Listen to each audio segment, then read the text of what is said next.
من يضلل فلا هادي له وأشهد أن لا إله إلا الله وحده لا شريك له وأشهد أن محمدا عبده ورسوله يا أيها الذين آمنوا اتقوا الله حق تقاته ولا تموتن إلا وأنتم مسلمون يا أيها الناس اتقوا ربكم الذي خلقكم من نفس واحدة وخلق منها زوجها وبث منهما رجالا كثيرا ونساء واتقوا الله الذي تساءلون به والأرحام إن الله كان عليكم رقيبا يا أيها الذين آمنوا اتقوا الله وقولوا قولا سديدا يصلح لكم أعمالكم ويغفر لكم ذنوبكم ومن يطع الله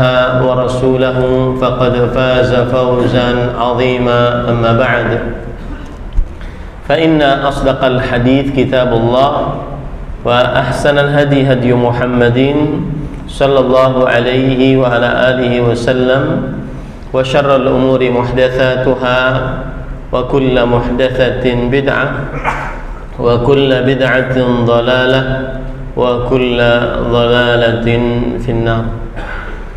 Alhamdulillah, kita bersyukur pada Allah Subhanahu wa taala pada hari ini, hari Kamis ba'da zuhur 20 Syawal 1447 Hijriah, bertepatan dengan 9 April 2026. Kembali kita dimudahkan oleh Allah Subhanahu wa taala untuk duduk bersama di Masjid Al-Hidayah dalam sebuah kajian membaca kitab Riyadhus Shalihin pada bab yang ke-9, yaitu Tadzakkuru al-akhirah, mengingat tentang kehidupan akhirat.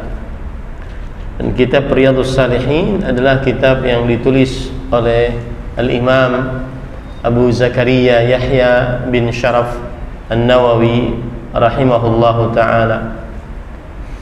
Salawat dan salam semoga selalu Allah berikan kepada Nabi kita Muhammad sallallahu alaihi wa ala alihi wasallam, pada keluarga beliau, para sahabat, serta orang-orang yang mengikuti beliau sampai hari kiamat kelak. Dengan nama-nama Allah yang husna dan sifat-sifatnya yang mulia, kita berdoa, Allahumma inna nas'aluka ilman nafi'an wa rizqan tayyiban wa amalan mutaqabbala, Allahumma amin. Ahibati fillah, afani Allah wa iyyakum, Bapak Ibu, saudara-saudari yang saya cintai karena Allah. Semoga Allah Subhanahu wa taala selalu memberikan afiat kepada kita di dunia dan di akhirat. Tema yaitu Tadzakkuru al-akhirah, merenungi akhirat. Tema ini sebelumnya, al-akhirah, akhirat adalah ad-dar allati takunu ba'dal maut. Akhirat adalah tempat yang ada setelah kematian. Itulah pengertian dari al-akhirah, tempat, kampung, tempat diam setelah kematian, yang dimulai dari kematian, kemudian setelahnya kehidupan di dalam kubur, kemudian setelahnya hari kebangkitan dari alam kubur pada hari kiamat, kemudian setelahnya hisab dan juga pemberian ganjaran pahala dan balasan sesuai dengan amal masing-masing. Lalu setelah itu surga atau neraka. itulah al-akhirah. Al-akhirah ad-dar allati takunu ba'dal maut, tempat, kampung yang ada setelah kematian. Dan perjalanan kehidupan akhirat dimulai dari setelah kematian. Sebagaimana perkataan Al-Mughirah bin Syu'bah radhiyallahu an, sahabat Rasulullah SAW, beliau mengatakan, innakum lataquluna al-qiyamah al-qiyamah. Sesungguhnya kalian sering cerita tentang hari kiamat, hari kiamat. Fa innahu man mat qamat qiyamatuhu. Siapa yang meninggal, mulai saat itulah kiamatnya. Mulai saat itulah akhiratnya. Jadi akhirat bagi seorang muslim bukan hanya sekedar menunggu kapan Dajjal datang, kemudian diperangi oleh Imam Mahdi, keluar Ya'juj Ma'juj, kemudian matahari terbit dari barat, kemudian lalu tiupan sangkakala. Tidak. Bagi seorang muslim yang belajar ilmu agama tentang akidah, maka kehidupan akhirat dimulai saat dia meninggal. Ini poin sangat penting sekali. Kehidupan akhirat dimulai saat dia meninggal. Makanya seorang ulama besar yang wafat pada tahun 1421 Hijriah, Fadilat Syekh Al-Allamah Muhammad bin Salih Al-Utsaimin rahimahullah, beliau berkata perkataan yang menarik. Kata beliau begini, "Fakkir ayyuhal insan." Berfikirlah engkau wahai manusia. Fa innaka ala khatar. Sesungguhnya dirimu dalam bahaya. Kenapa?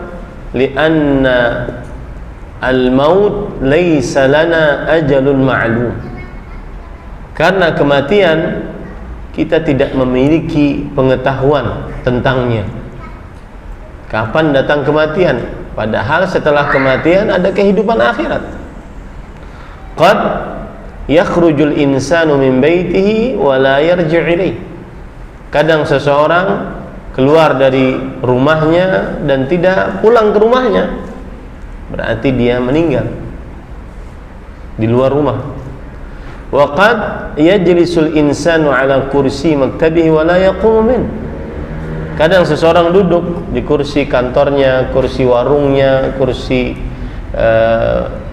tugasnya, dan dia tidak bisa bangun darinya karena meninggal. Dan setelah meninggal mulai kehidupan akhirat.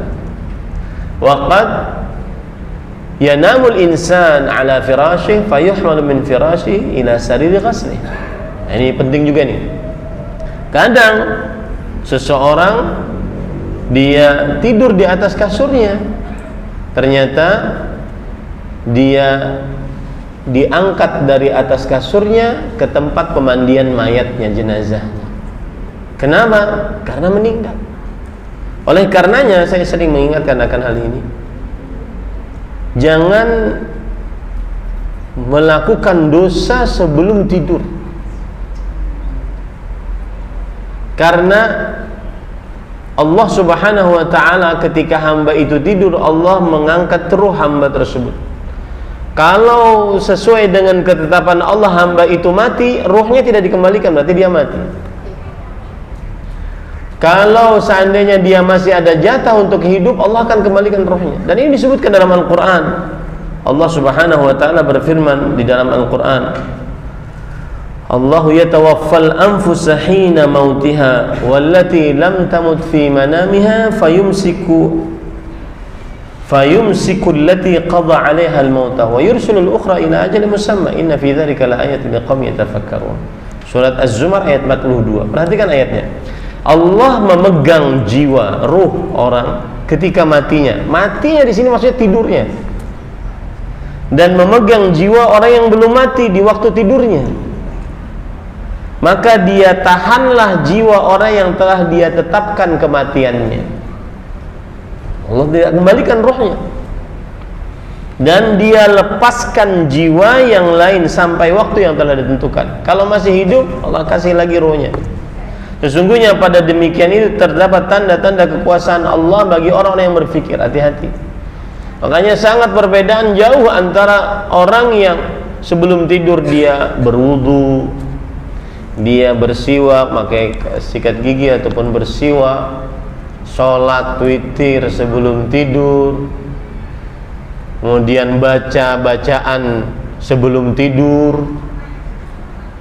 Lah antum perhatikan baca bacaan sebelum tidur, semuanya berkaitan dengan tauhid. Bismika Allahumma amutu wa ahya. Dengan nama Engkau ya Allah aku mati dan aku hidup. Allahumma inni wada'tu jambi ilaik wa fawwadtu amri ilaik wa alja'tu dhahri ilaik la manja wa la malja minka illa ilaik.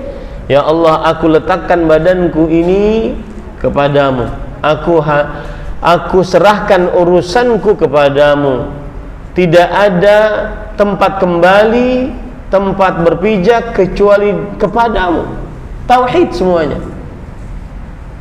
ya. Ini bedakan dengan orang yang seperti ini dengan orang yang hidupnya sebelum tidur scroll sampai tidur, yang di scroll maksiat semuanya.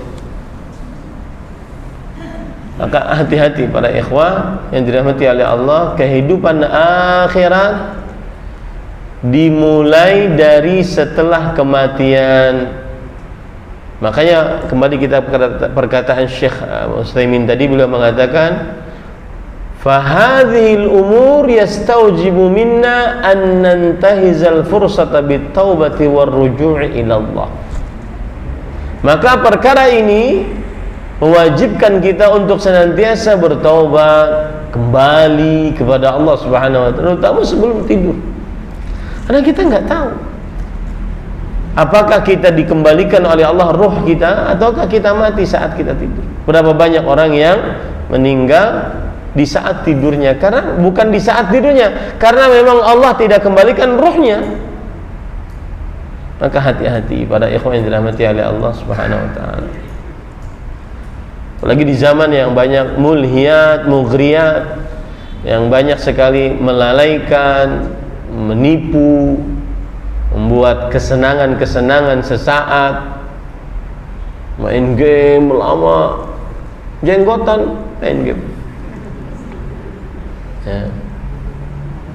Itu banyak itu ya, para ibu-ibu curhat suaminya main game sampai tengah malam. Katanya sudah ngaji Ustaz, ngajinya sama antum lagi Ustaz. Repot ya. Nah, para ikhwan yang dirahmati oleh Allah Subhanahu wa taala, jadi kembali kita ke permasalahan tadi, merenungi akhirat. Akhirat sudah kita ketahui, yaitu kehidupan setelah kematian. Tempat setelah kematian itulah akhirat. Dan akhirat sebagaimana sudah saya sebutkan dimulai dari dia mati. Sebagaimana perkataan para sahabat Nabi radhiyallahu anhu yang berbunyi, innakum lataquluna al-qiyamah al-qiyamah fa innahu man mat qamat qiyamatuhu. Sesungguhnya siapa yang meninggal maka mulai saat itulah kiamatnya. Dan ini juga dijelaskan oleh Rasul sallallahu alaihi wasallam bahwa siapa yang meninggal maka mulai saat itulah kiamatnya. Sebagaimana dalam hadis riwayat Imam dari Anas bin Malik radhiyallahu anhu, man mata faqad qamat qiyamatuhu. Siapa yang meninggal mulai saat itu akhiratnya. Jadi jangan berpikir oh Dajjal masih jauh nih, aman nih. Ya enggak. Sedangkan kita tidak mengetahui kapan kita matinya. Ini yang jadi masalah. Saya Idul Fitri kemarin khutbah, saya katakan Allah berfirman tentang Ramadan ayyaman ma'dudan, hari-hari berbilang. Ya, kita bisa 10 hari terakhir sudah start. Sebagaimana Rasul sallallahu alaihi wasallam, enggak ada urusan dunia 10 hari terakhir. Karena kita sudah tahu nih, tanggal sekian berakhir Ramadan. Hidup kita juga demikian sebenarnya, ayyaman ma'dudat, hari-hari yang berbilang. Bedanya Ramadan kita tahu akhirnya, sedangkan kita nggak tahu akhirnya kapan. Itu yang sering membuat kita lalai. Tidak ada yang bisa menjamin kita semua keluar dari masjid ini dalam keadaan sehat walafiat. Allah sangat sanggup menjadikan kita semua yang asalnya hidup sehat walafiat kemudian meninggal saat ini juga. Makanya Rasul sallallahu alaihi wasallam ketika ada seorang sahabat bertanya, "Matas sa'ah?" Kapan hari kiamat? Kapan akhirat? Rasul SAW mengalihkan dari pertanyaan itu kepada apa yang harus sebenarnya dipikirkan, yaitu madza a'datta laha, apa yang engkau persiapkan untuk menghadapi akhirat. Maka ini para ikhwan yang dirahmati oleh Allah, jadi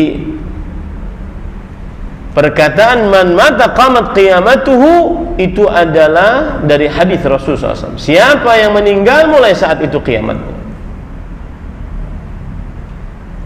Baik, sebelum kita masuk lagi, saya ingin menegaskan sebuah poin bahwa merenungi akhirat itu adalah ibadah yang sangat dianjurkan dalam agama Islam. Dan itu kebiasaan Nabi dan para salafus saleh. Merenungi ibadah itu adalah merenungi akhirat itu adalah ibadah kepada Allah dan sangat dianjurkan dalam agama Islam. Allah berfirman di dalam Al-Quran akan hal itu. Di antaranya Allah Subhanahu wa taala berfirman dalam surat Al-Hasyr ayat 18. Wal ya ayyuhalladzina amanu taqullaha wal tanzur nafsun ma qaddamat liqad. Wahai orang-orang yang beriman, bertakwalah kepada Allah, dan hendaknya seseorang melihat apa yang dia sudah lakukan untuk besok. Besok adalah akhirat. Besok adalah akhirat. Sebagaimana perkataan Ali bin Abi Thalib radhiyallahu anhu, menantu Rasul sallallahu alaihi wasallam, beliau mengatakan, "Inna dunya qad irtahalat mudbirah." Dunia sudah menjauhi kita. Wa innal akhirata qad irtahalat muqbilah. Sedangkan kehidupan akhirat mendekati kita. Semakin hari kita berjalan, kita akan mendekati kehidupan akhirat. Walikulli wahidin minhuma banun. Perhatikan ini baik-baik. Setiap dari dunia dan akhirat ada pengekornya. Pengekor dunia, pengekor akhirat. Fakunu min abna'il akhirah wala takunu min abna'id dunya. Jadilah kalian yang selalu orientasinya saya harus sukses akhirat, dan jangan orientasinya saya selalu sukses dunia, selalu di dalamnya benaknya hanya dunia saja. Kenapa? Li'annal yaum, lihat, karena hari ini yang ada hanya beramal. Wa gadan, besok, ini yang menjadi pembicaraan. Gadan, besok, yaitu akhirat, yang ada hanya hisab, tidak ada amal sama sekali. Maka maksud dari hadis Rasul, dari ayat Al-Quran surah Al-Hasyr ayat 18, ya ayyuhalladzina amanu taqullaha wal tanzur nafsum ma qaddamat lighad. Wahai orang yang beriman, bertakwalah kepada Allah dan perhatikanlah apa yang kamu siapkan untuk besok. Besok yang dimaksud adalah akhirat. Besok yang dimaksud adalah akhirat. Kemudian juga di dalam ayat ini ada semacam latifah, ada semacam hal yang menarik.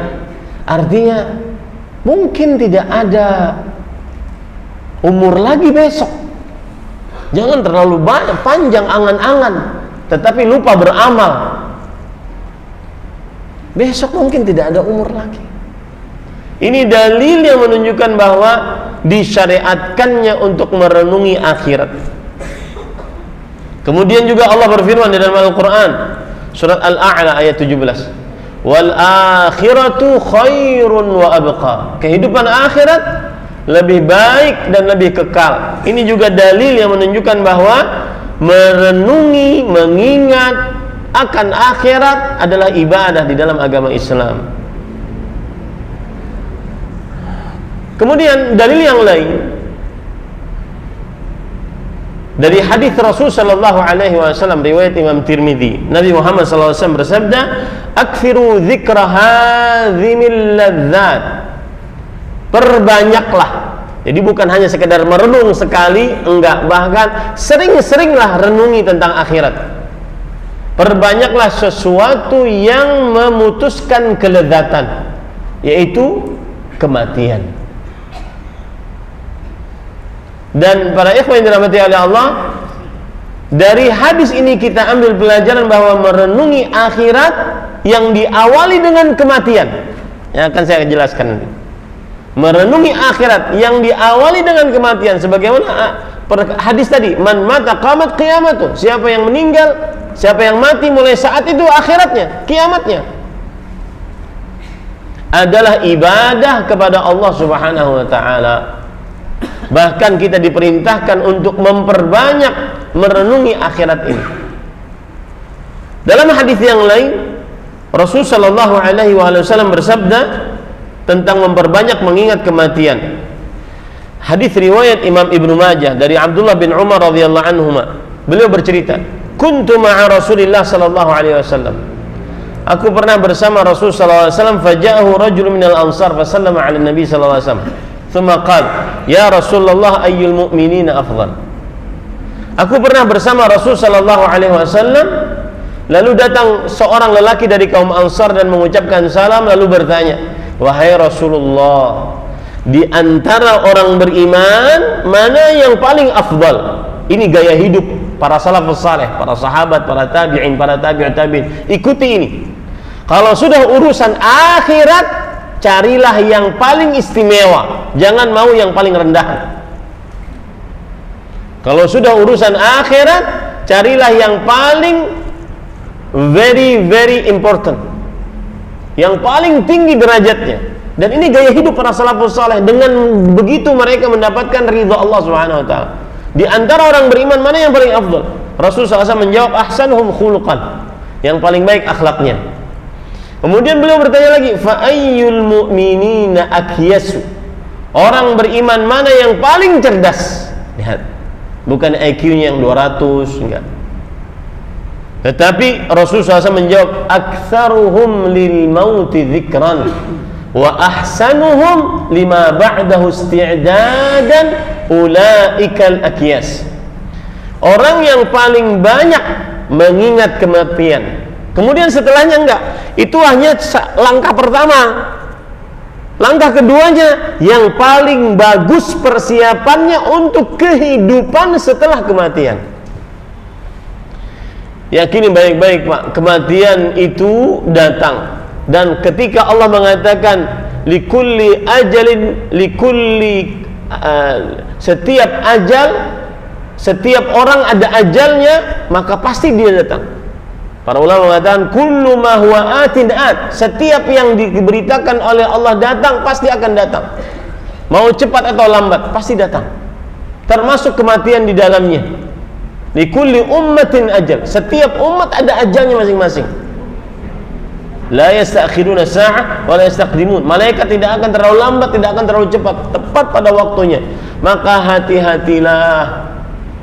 Saya jadi teringat perkataan Fadilat Syekh Saleh bin Fauzan bin Abdullah yang sekarang ketua ahli fatwa di kerajaan Arab Saudi yang baru diangkat. Beliau mengatakan begini, perhatikan perkataannya.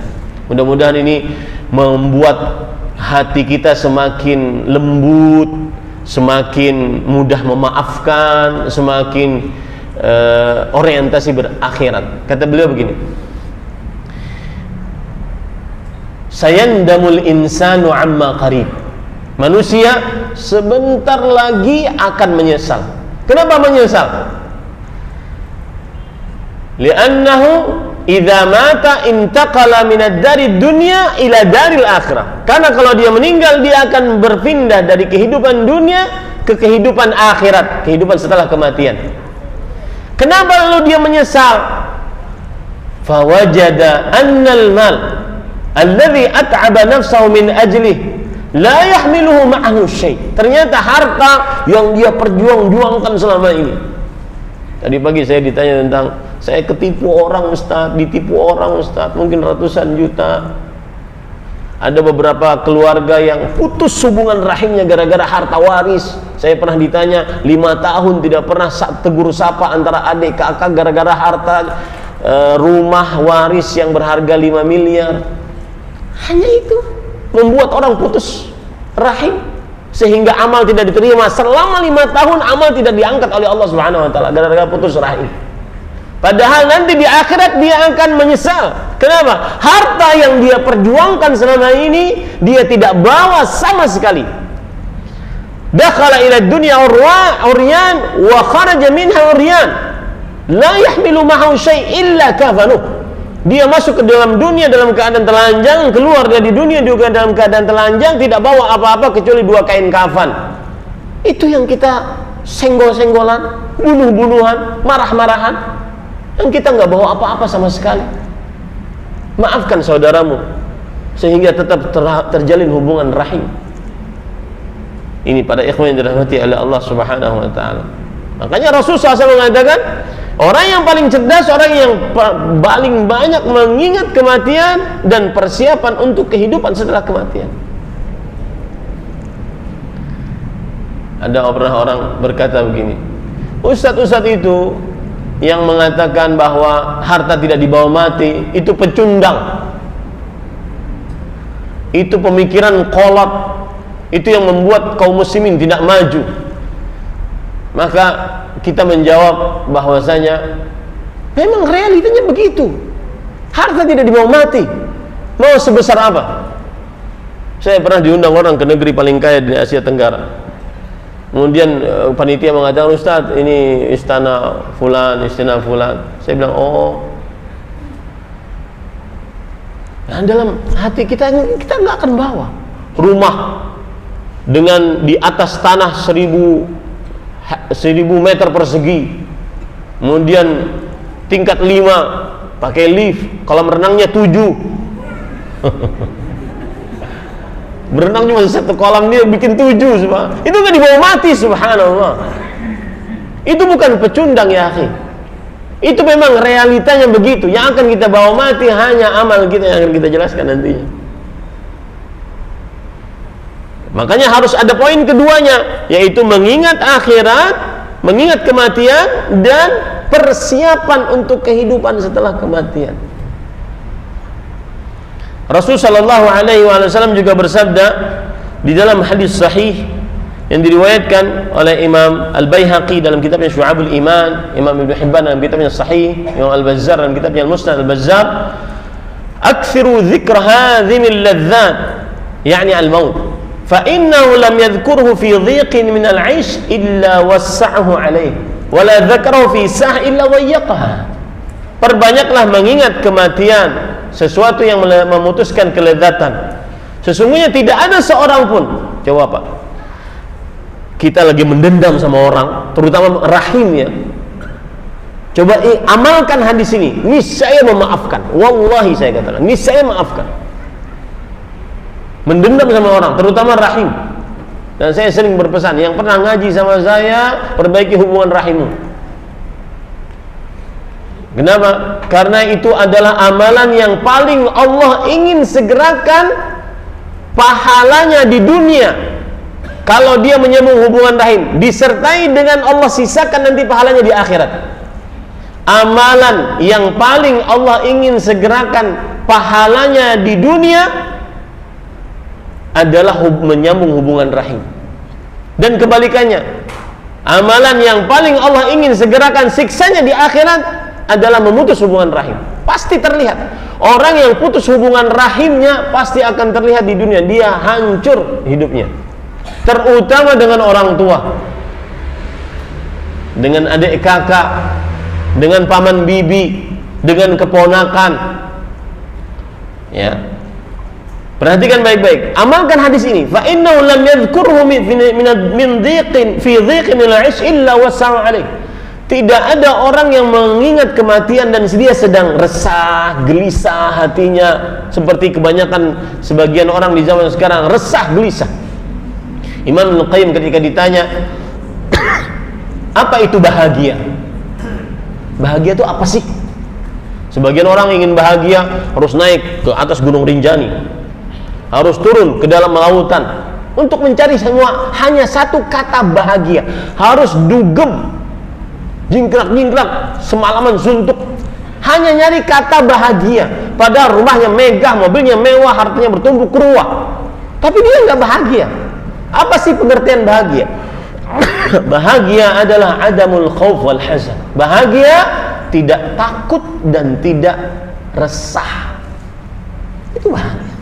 Makanya wali Allah diberikan oleh Allah anugerah pertama kalau dia menjadi wali Allah adalah ala inna awliya Allahi la khauf alaihim wa lahum yahzanun. Ingatlah, wali-wali Allah tidak ada rasa takut dan tidak ada rasa resah, gelisah dalam kehidupannya. Bahagia mereka. Takut untuk menghadapi kehidupan setelahnya tidak ada. Resah gelisah atas sesuatu yang hilang darinya, sesuatu yang sudah terjadi padanya dia tidak ada. Kenapa? Karena dia bertauhid kepada Allah Subhanahu wa taala. Amalkan ini, Pak. Ingat kematian, sering mendendam. Wah, dia pernah menghina Ustaz. Menghina ibu Ustaz. Masa saya maafkan Ustaz? Ingat, kita akan mati.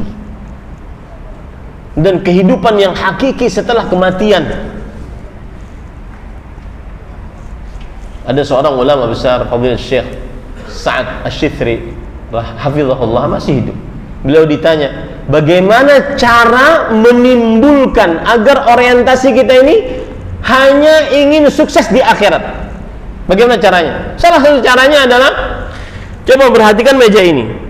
Kehidupan dunia sampai sini saja.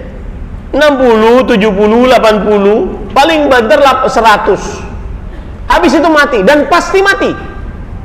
Sedangkan kehidupan akhirat kekal abadi, hayah abadiyah. Kehidupan yang kekal abadi. Orang cerdas akan mendahulukan kehidupan yang kekal abadi dibandingkan kehidupan yang cuma 100, 200. Bahkan umur umat Nabi Muhammad SAW sebagaimana hadis Rasul hanya 60 sampai 70 tahun saja. Mendendam selama puluhan tahun, subhanallah. Meninggalkan kehidupan akhirat yang kekal abadi, yang mana nanti di akhirat ketika seluruh penghuni surga masuk ke dalam surga, penghuni neraka masuk ke dalam neraka, kemudian Allah mengatakan, ta'ala ya maut. Di sini kematian. Kematian dijadikan sebagai seekor kambing, domba. Kemudian kematian disembelih. Kematian mati. Lalu Allah mengatakan kepada penghuni surga, ya ahlal jannah khulud bila maut, wa ya ahlan nar khulud bila maut. Wahai penghuni surga, kekal kalian abadi tanpa ada kematian. Kekal kalian wahai penghuni neraka, abadi tanpa ada kematian. Masih mendendam setelah ini? Makanya saya katakan, ingat hadis ini. Orang yang sedang resah, gelisah hatinya, ingat hadis ini. Banyak-banyak mengingat kematian, banyak-banyak merenungi tentang akhirat, bahwa kehidupan setelah kematian itu kekal abadi. Wala dzakarahu fi sa' illa dhayyaqaha. Dan tidak ada yang mengingat tentang akhirat kecuali akan dalam keadaan dia sedang lapang, nyaman hidup, bisa makan apa saja, bisa minum apa saja, bisa beli apa saja, bisa kemana-mana saja, ya. Maka ketika dia mengingat akhirat, maka itu akan menyempitkan kehidupannya. Tidak terlalu pongah, congkak, sombong, gara-gara dia mengingat bahwa ini semua saya nggak akan bawa. Yang saya bawa hanya amal ibadah saya. Apakah dari menit pertama saya menit kedua sampai menit sekarang ini saya cerita ceramah ini, apakah saya mengajak orang untuk miskin? Tidak.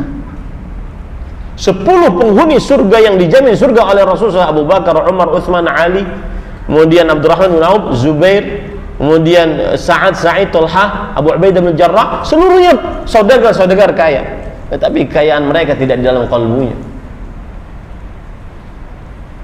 Ini pada ikhwan. Jadi jangan sampai salah paham ketika kita merenungi akhirat, bukan berarti kita harus selalu miskin, enggak. Ketika kita orientasi akhirat bukan selalu harus miskin, enggak. Bahkan mungkin kekayaan adalah satu-satunya jalanku untuk menggapai kehidupan sukses di akhirat. Taib.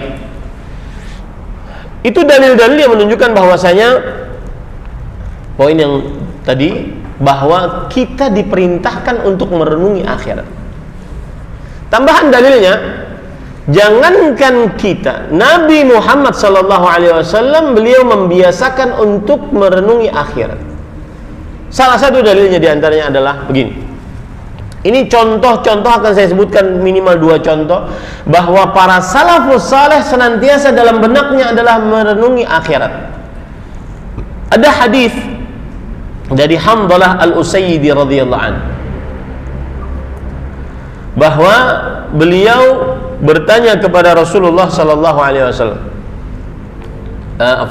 bahwa beliau suatu ketika ditemui oleh Abu Bakar As-Siddiq radhiyallahu anhu. Kemudian Abu Bakar As-Siddiq bertanya, "Kaifa anta ya Hamdalah?" Bagaimana keadaanmu wahai Hamdalah? Hamdalah Al-Usayyidi. Kemudian Hamdalah mengatakan, "Nafaqa Hamdalah." Hamdalah sudah menjadi orang munafik. Hamdalah sudah menjadi orang munafik. Dan perkataan munafik di zaman Nabi itu berat. Karena apa? Karena tidak ada kemunafikan kecuali munafik akbar. Lisannya Islam, hatinya kufur. Makanya ketika dikatakan seperti itu, subhanallah ma taqul. Kata Abu Bakar As-Siddiq radhiyallahu anhu, maha suci Allah, apa yang kau ucapkan? Kemudian Hamdalah menjelaskan, kenapa Hamdalah menjadi orang munafik? Kata Hamdalah, nakunu 'inda Rasulillah SAW dzakiruna bil jannati wan nar. Kita sering duduk-duduk bersama Rasul SAW, mengingatkan kita tentang akhirat, tentang surga, tentang neraka. Ini menunjukkan bahwa Nabi Muhammad SAW kebiasaan beliau sering merenungi kehidupan akhirat. Lalu kenapa beliau menjadi orang munafik? Hatta ka'anna ra'yu ain. Saking jelasnya penjelasan Rasulullah SAW tentang surga dan neraka, seakan-akan kita bisa melihat surga dan neraka tersebut dengan mata kepala kita. Ini menunjukkan bahwa Rasulullah SAW sangat jelas menjelaskan tentang surga dan neraka.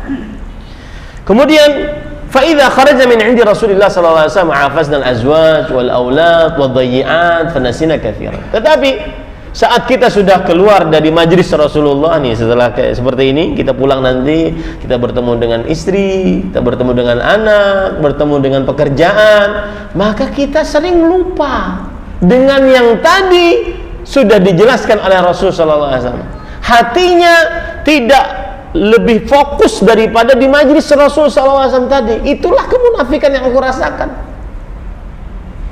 Maka Abu Bakar As-Siddiq ketika mendengar hal tersebut, beliau mengatakan, kata beliau, fa wallahi inna lanalqa mithla hadza. Lihat, sekelas Abu Bakar As-Siddiq, demi Allah aku pun merasakan demikian. Kalau sudah dalam majlis seakan-akan ingin dekat, ingin sholat, ingin di masjid aja nih, nggak usah pulang deh gitu, ingin akhirat aja. Tapi kalau sudah keluar temu dengan dunia, lain lagi ceritanya. Itu yang juga saya rasakan, kata Abu Bakar As-Siddiq radhiyallahu anhu. Kemudian fantalaqtu ana wa Abu Bakar hatta dakhalna ala Rasul sallallahu alaihi wasallam. Lalu aku pun, Hamdalah dan Abu Bakar pergi menemui Rasul sallallahu alaihi wasallam dan menceritakan apa yang terjadi, perbincangan kami tadi. Apa jawab Rasul sallallahu alaihi wasallam? Perhatikan baik-baik. Walladzi nafsi biyadihi, demi jiwaku yang berada di tangannya. Ini berarti sumpah. Dan para ulama bahasa mengatakan al-qasam dzikru syai'il mu'azzam li taukidil kalam. Sumpah adalah menyebutkan yang diagungkan untuk menekankan pembicaraan. Berarti ini yang dibicarakan oleh Rasulullah SAW penting, sangat penting. Demi yang jiwaku berada di tangannya, itu demi Allah. Beliau mengatakan, illau tadumuna ala ma takununa indi wa fi dzikri safahatkumul malaikah ala furushikum wa fi turuqikum. Walakin ya Hamdalah sa'a.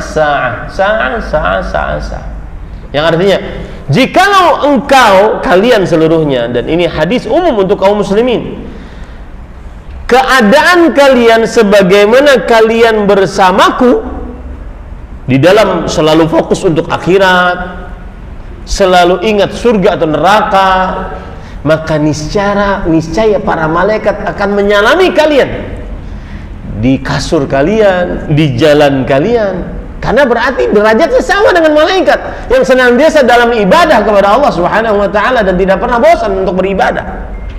Tetapi kata Rasulullah SAW, ya Hanzalah,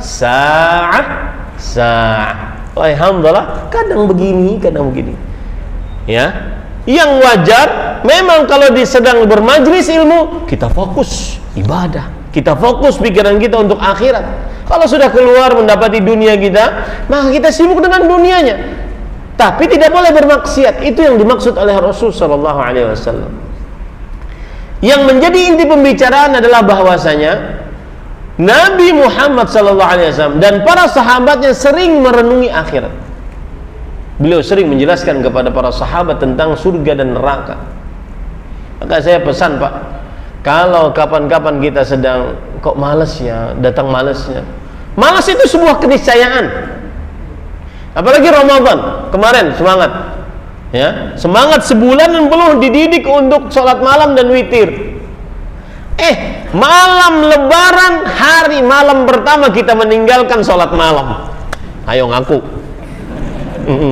ngaku tuh. Malam Lebaran, malam pertama kita ninggalkan sholat malam, malam dan sholat witirnya. Subhanallah. Makanya Imam Al-Qayyim rahimahullah mengatakan, ini hati-hati bulan Syawal. Dia tidak wajib puasa Syawal ini, tetapi salah satu tanda diterimanya amal saleh di dalam bulan Ramadan adalah beramal setelah beramal. Maka berpuasalah, maka tetaplah sholatnya, sholat malamnya, karena itu tanda diterimanya amal ibadah dalam bulan Ramadan. Tetaplah baca Qur'annya. Coba sekarang sudah tanggal 20 Syawal, sudah berapa lama itu kita tinggalkan mushaf itu tertutup kembali, tidak pernah disentuh. Ini para ikhwan yang dirahmati oleh Allah. Maka Bapak Ibu saudara-saudari yang dimuliakan oleh Allah, kita kembali ke permasalahan tadi, bahwa mengingat merenungi akhirat ibadah kepada Allah dicontohkan oleh Nabi dan para sahabatnya. Contoh yang lain, ini contoh juga menarik dan banyak faedahnya, yaitu ketika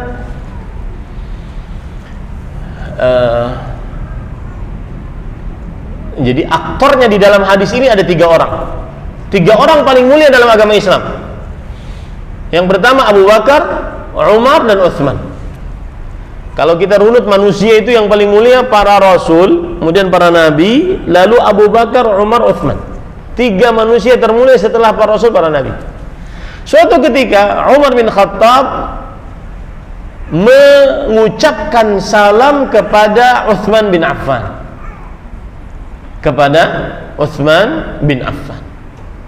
Kemudian Utsman bin Affan karena mungkin sibuk, akhirnya salamnya tidak terperhatikan, kemudian tidak dijawab salamnya.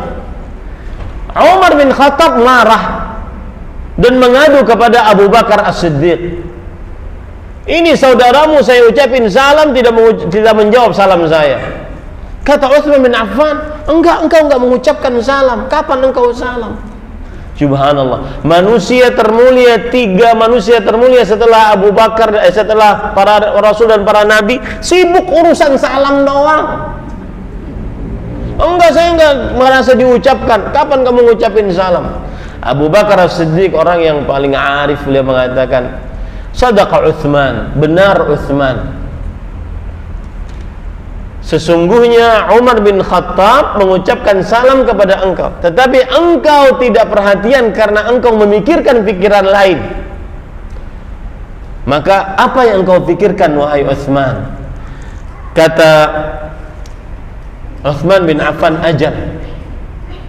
Iya benar, saya memikirkan kaifan najatu fi hadzal amr, bagaimana saya selamat di dunia. Lihat, 3 manusia termulia yang mereka pikirkan adalah merenungi akhirat. Sampai-sampai Utsman bin Affan, beliau tidak ngeh tidak merasa kalau diucapin salam oleh Umar bin Khattab, akhirnya tidak menjawab salam. Gara-gara mikir bagaimana nanti saya selamat di akhirat, selamat enggak? Itu yang harus selalu ada dalam benak kita, Pak. Selamat enggak saya di akhirat? Sebagaimana dalam surat Maryam, Allah berfirman dalam Al-Quran, surat Maryam, wa in minkum illa wariduha kana ala rabbika hatman maqdiyya. Setiap dari kita semua akan melewati sirat. Sirat adalah jembatan yang tipis, lebih tipis dari rambut, yang tajam lebih tajam daripada pedang, yang licin, dahil, menggelincirkan, kemudian gelap, samping-sampingnya ada besi-besi bengkok untuk mengambil orang yang ditakdirkan untuk diambil. Semua dari kita akan lewat itu. Di bawahnya neraka jahanam.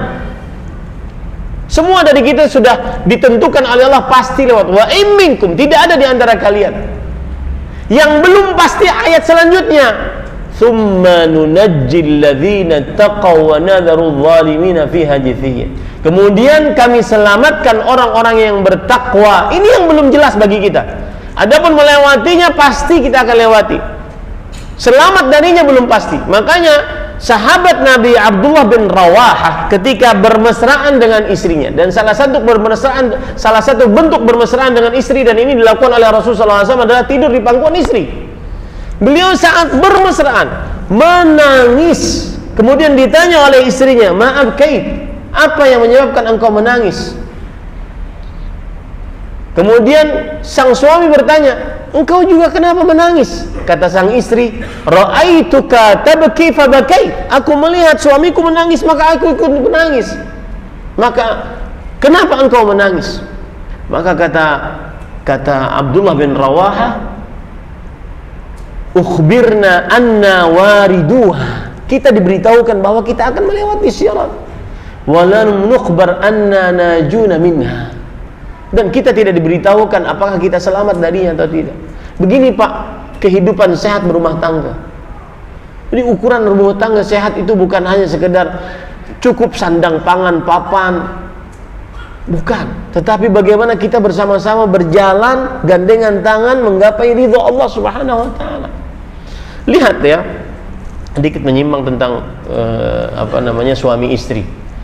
Lihat nih sebagian yang kadang-kadang mana hak saya, ini kewajiban saya. Mana hak saya, ini kewajiban saya. Selalu seperti itu. Enggak. Kehidupan berumah tangga tidak hanya seperti itu. Kehidupan berumah tangga adalah bagaimana kita menggapai berdua, ayo bersama menggapai ridho Allah SWT. Coba perhatikan kisah menarik. Aisyah radhiyallahu anha, satu-satunya istri perawan Rasul sallallahu alaihi wasallam, yang paling muda. Nabi Muhammad SAW wafat umur beliau 18 tahun. Paling muda. Aisyah radhiyallahu anha sampai cemburu dengan cinta tunai Rasul sallallahu alaihi wasallam. Saya sering menyebutnya al-hubbul wafi, cinta tunai. Cinta tunai Rasul sallallahu alaihi wasallam itu kepada Khadijah. Beliau tidak mempoligami Khadijah. Cinta tunai Rasul sallallahu alaihi wasallam itu kepada Khadijah radhiyallahu anha warḍaha. Beliau saking cemburunya kepada Khadijah karena Rasul sallallahu alaihi wasallam sering menyebut tentang Khadijah. Ya. Kalau ada suara saudarinya Khadijah, halah, di luar rumah beliau mengatakan halah. Beliau teringat istrinya, halah, ini halah, ta'ali, ayo masuk. Iparnya sudah masuk, kemudian dikasih makanan. Gara-gara itu sering menyebut tentang Khadijah. Aisyah radhiyallahu anha cemburu. Khadijah, sedikit-sedikit Khadijah, ajuz, itu sudah tua, padahal belum pernah ketemu, sudah tua. Kemudian syidqal ahmarain, giginya merah. Apa maksud giginya merah? Ompong, yang ada cuma gusi, merah jadinya. Itu yang selalu diingat-ingat. Rasul SAW diam saja. Tapi ketika Rasul SAW mendengar perkataan Aisyah, laqad abdalakallahu khairan minha, sungguh Allah telah menggantikan untukmu yang lebih baik daripadanya, yaitu aku. Apa? Rasul SAW langsung mengatakan, la wallahi ma abdalani khair. Beliau membela istrinya. Tidak, demi Allah. Subhanallah, saya merinding. Allah tidak pernah menggantikan dia untukku yang lebih baik darinya. Lihat, ini yang saya katakan tadi, mencari ridho Allah bersama.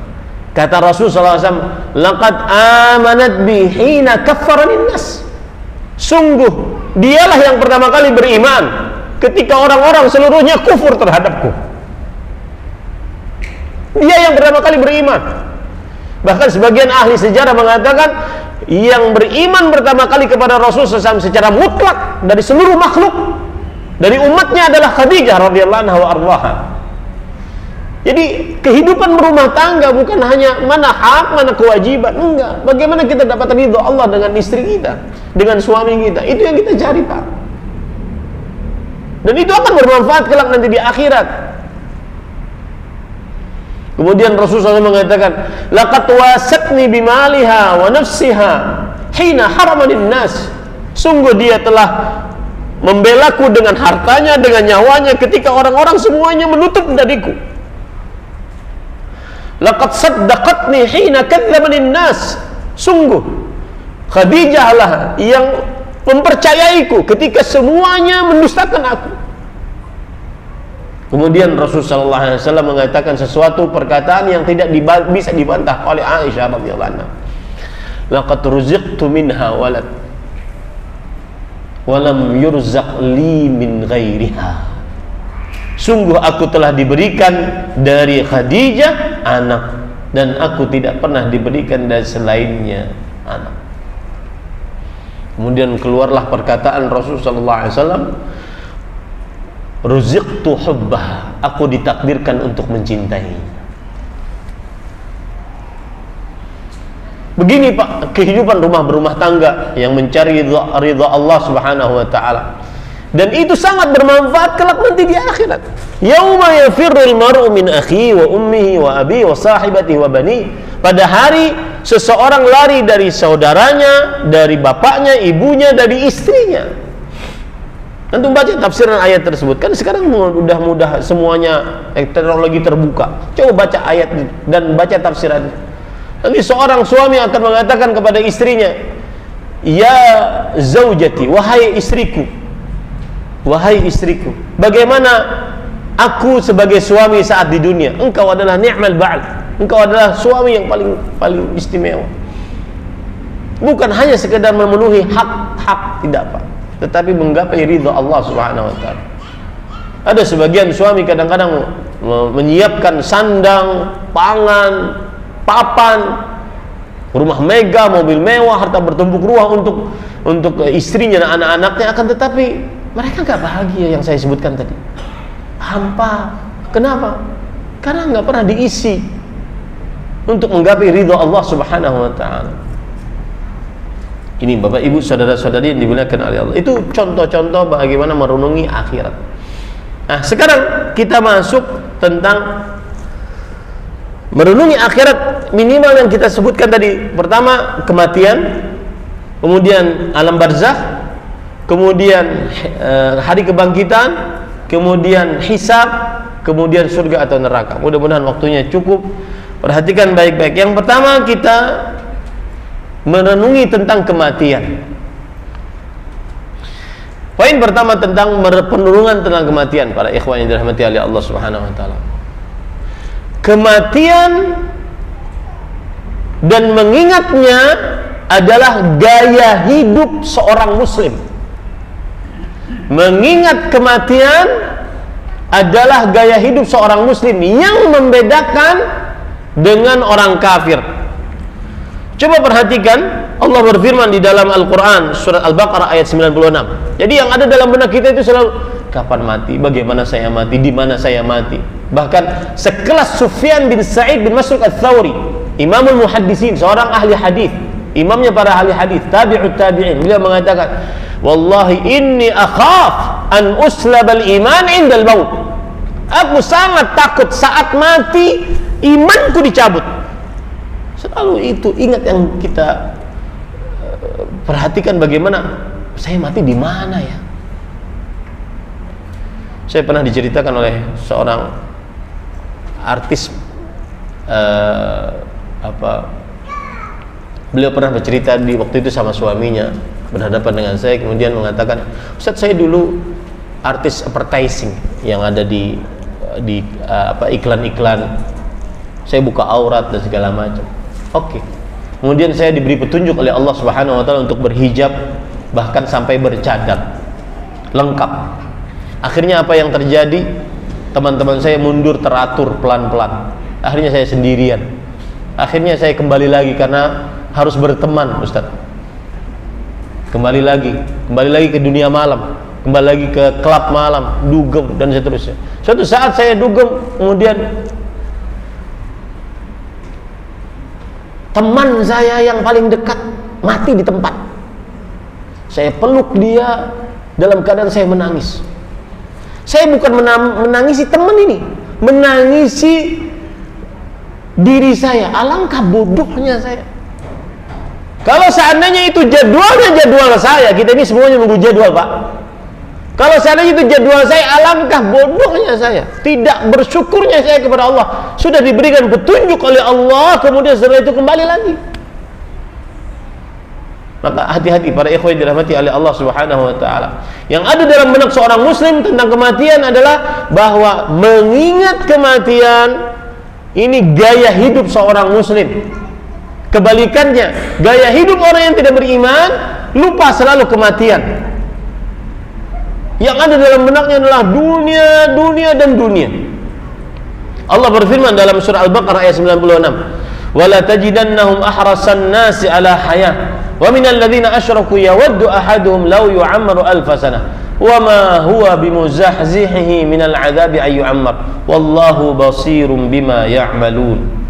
Yang artinya, sungguh engkau akan dapati mereka orang-orang yang paling rakus terhadap kehidupan dunia, yaitu orang-orang kafir Quraisy dan juga orang-orang musyrik. Yawaddu ahaduhum la yu'amaru alf sanah. Mereka sangat ingin dipanjangkan umur 1000 tahun. Apalagi di media sosial sekarang. Yang ada dalam benak kita, saya tidak mencela yang mereka mengedukasi kaum muslimin untuk hidup sehat, ya, tidur sekian, makan gorengan nggak boleh, kerupuk padahal enak banget itu kerupuk, enak.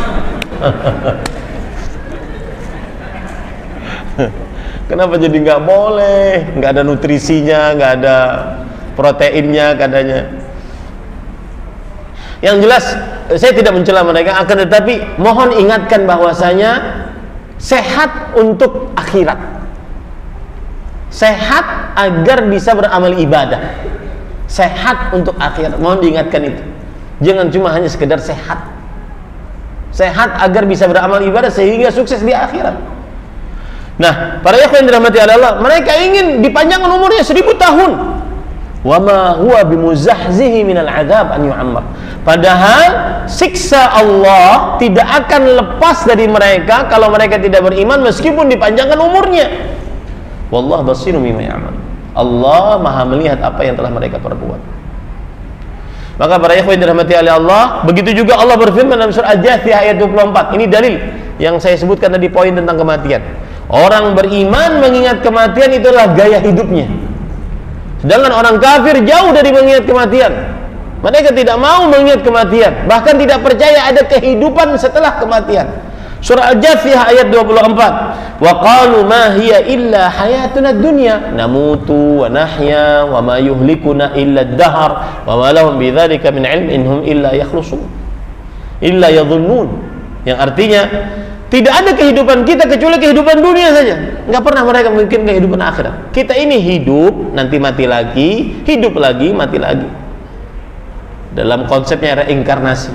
Hidup manusia sekarang, mati dia, nanti jadi kupu-kupu, mati dia kupu-kupunya, nanti manusia lagi, mati dia, nanti jadi kerbau, mati lagi, terus seperti itu. Tidak ada yang mematikan kita kecuali masa. Tidak percaya kepada Allah Subhanahu wa taala. Kemudian, wa ma lahum bidzalika min ilm inhum illa yadhunnun. Sebenarnya mereka tidak tahu. Mereka cuma reka-reka saja itu. Yang pasti adalah ada akhirat, kehidupan setelah kematian. Nah, ini poin pertama tentang kematian, Pak. Poin yang kedua, Bapak Ibu saudara-saudari yang dimuliakan oleh Allah. Mengingat kematian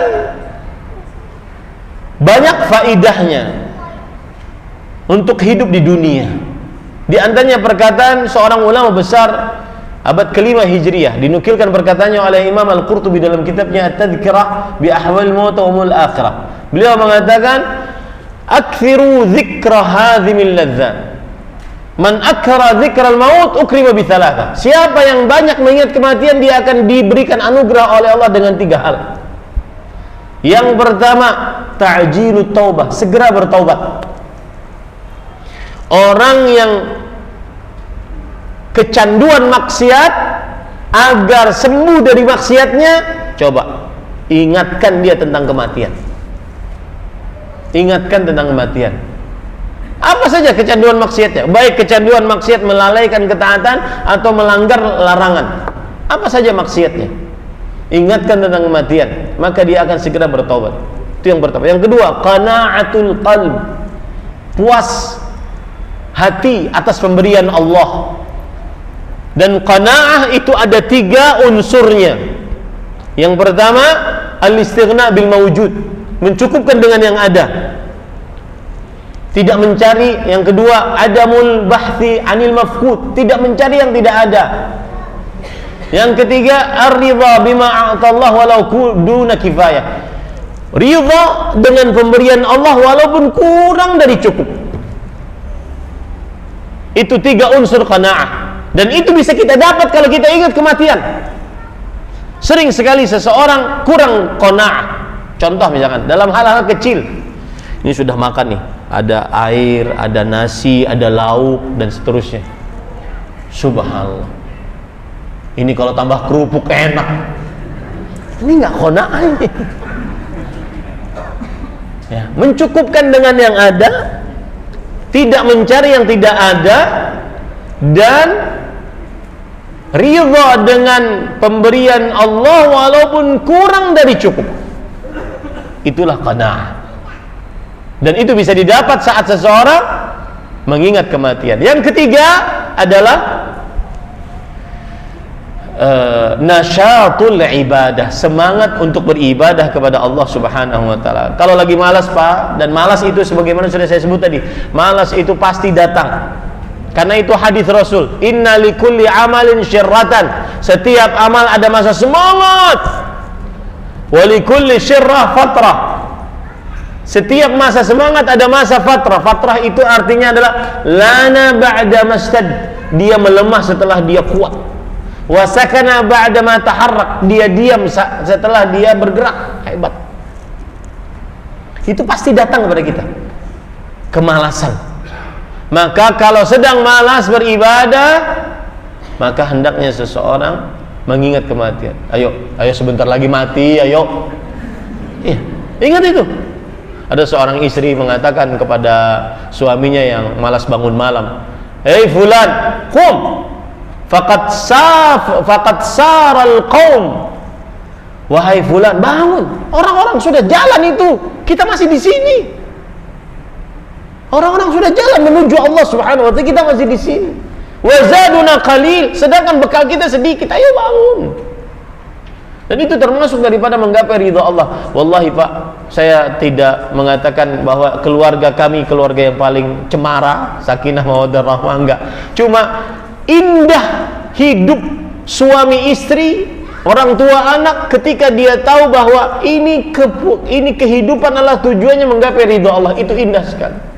Si suami akan bersabar dengan keadaan istrinya, si istri bersabar dengan keadaan suaminya. Karena yang ingin digapai bukan hanya dunia, tetapi ridha Allah Subhanahu wa taala. Kemudian termasuk hal yang berkaitan dengan kematian adalah ini yang menarik. Kita tidak tahu kapan datang kematian.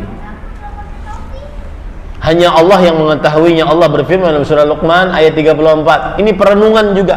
Perenungan akhirat. Yang pertama tentang kematian. Kita sudah sebutkan poin pertama tadi, bahwasanya kematian mengingatnya adalah gaya hidup seorang muslim. Orang kafir tidak pernah mengingat kematian, apalagi kehidupan setelah kematian. Yang ada dalam benaknya dunia saja. Kemudian yang kedua, mengingat kematian banyak anugerah di dalamnya. Menyegerakan taubat, qanaah atas pemberian Allah, kemudian semangat untuk beribadah. Yang ketiga, kematian kita tidak mengetahui kapan datangnya, hanya Allah yang mengetahuinya. Allah berfirman dalam surat Luqman ayat 34, innallaha 'indahu 'ilmus sa'ah wa yunazzilul ghaits wa ya'lamu fil arham wa ma tadri nafsun madza taksibu ghadan wa ma tadri nafsun bi ayyi ardin tamut.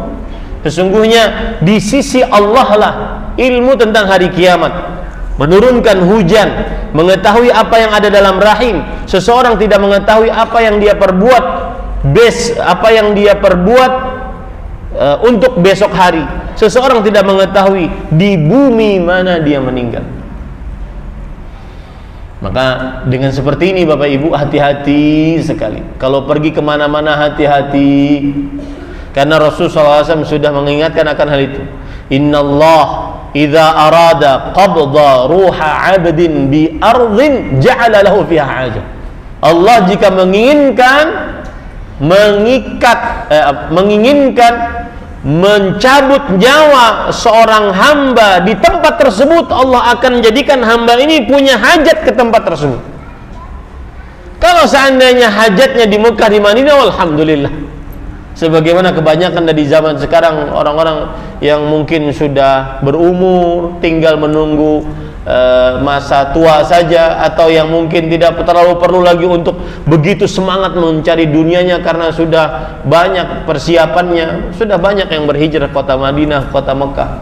Apalagi dengan dibukanya sekarang, sudah banyak sekali yang seperti itu, punya rumah di sana, tinggal di sana. Ke Indonesia mungkin cuma pulang sepekan melihat, oh sudah masih tetap jalan, wajar saja keuangannya, balik lagi ke sana, berharap syafaat Rasulullah SAW, berharap meninggal di sana untuk mendapatkan syafaat Rasulullah SAW. Itu bagi yang sanggup, maka lakukanlah seperti itu. Bagi yang sanggup. Adapun yang nggak sanggup, ya cukup cuma di sini saja. Ini para ikhwah dirahmati oleh Allah Subhanahu wa Ta'ala. Karena kita tidak tahu kapan kita mati. Allah jika menginginkan seorang hamba mati di sebuah tempat tersebut, maka Allah Subhanahu wa Ta'ala akan berikan hamba ini punya hajat di tempat tersebut. Kalau tempatnya bagus, kalau tempatnya buruk, maka hati-hati kalau jalan. Berpikir kalau jalan ini kira-kira mendatangkan ridha Allah atau tidak. Nah, kemudian selanjutnya, perenungan tentang kematian adalah merenungi tentang sakaratul maut. Apa arti sakaratul maut? Rasa sakit yang dirasakan oleh setiap orang yang mau meninggal. Bahkan sampai Rasul sallallahu alaihi wasallam merasakan rasa sakaratul maut. Rasul sallallahu alaihi wasallam bersabda, Allah berfirman dalam surat Qaf ayat 19 yang menunjukkan adanya sakaratul maut. Wa ja'at sakratul maut bil haq. Dan datang rasa sakit kematian dengan kebenaran. Pasti didatangkan kematian, pasti didatangkan rasa sakarat. Sebagaimana yang sudah saya sebutkan tadi, jangankan manusia biasa, Rasul sallallahu alaihi wasallam dalam hadis yang diriwayatkan oleh Imam Bukhari dari Aisyah radhiyallahu anha, waktu itu Rasul SAW di pangkuan Aisyah. Dan sudah saya sebutkan tadi, salah satu romantisnya seorang suami istri adalah ketika salah satunya tidur di pangkuan. Dan itu dilakukan oleh Rasul SAW sering sekali, bahkan sampai meninggal beliau. Bahkan itu menjadi semacam kebanggaan tersendiri dari Aisyah radhiyallahu anha. Tufiya Rasulullah SAW fi baiti wa fi yaumi wa baina sahri wa nahri. Rasulullah SAW wafat di rumahku saat hari menggilirku, di antara leherku dan pangkuanku. Beliau meninggal di situ. Itu adalah kebanggaan Aisyah radhiyallahu anha wa ardhaha. Nah, saat Rasulullah SAW di pangkuan Aisyah radhiyallahu anha, maka Rasul sallallahu alaihi wasallam, saya bacakan hadisnya.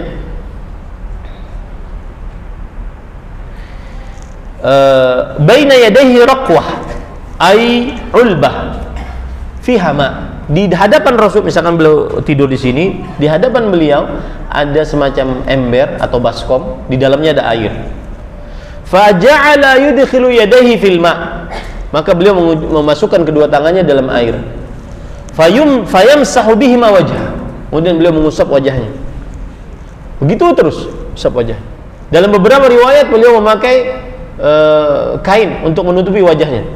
Kalau sudah sesak napasnya, beliau buka.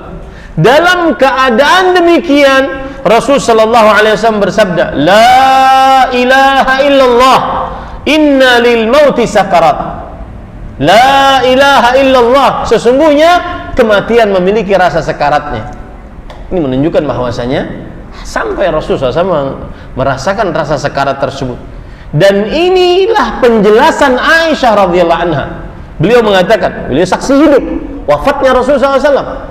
Dalam hadis riwayat Tirmidzi beliau mengatakan, "Ma aghbitu ahadan bihauni mautin ba'da alladhi ra'aitu min shiddati mauti Rasulillah sallallahu alaihi wasallam." Aku tidak pernah melihat, aku tidak pernah iri kepada seorang pun dengan ringannya kematiannya setelah yang aku lihat dari beratnya kematian Rasul sallallahu alaihi wasallam.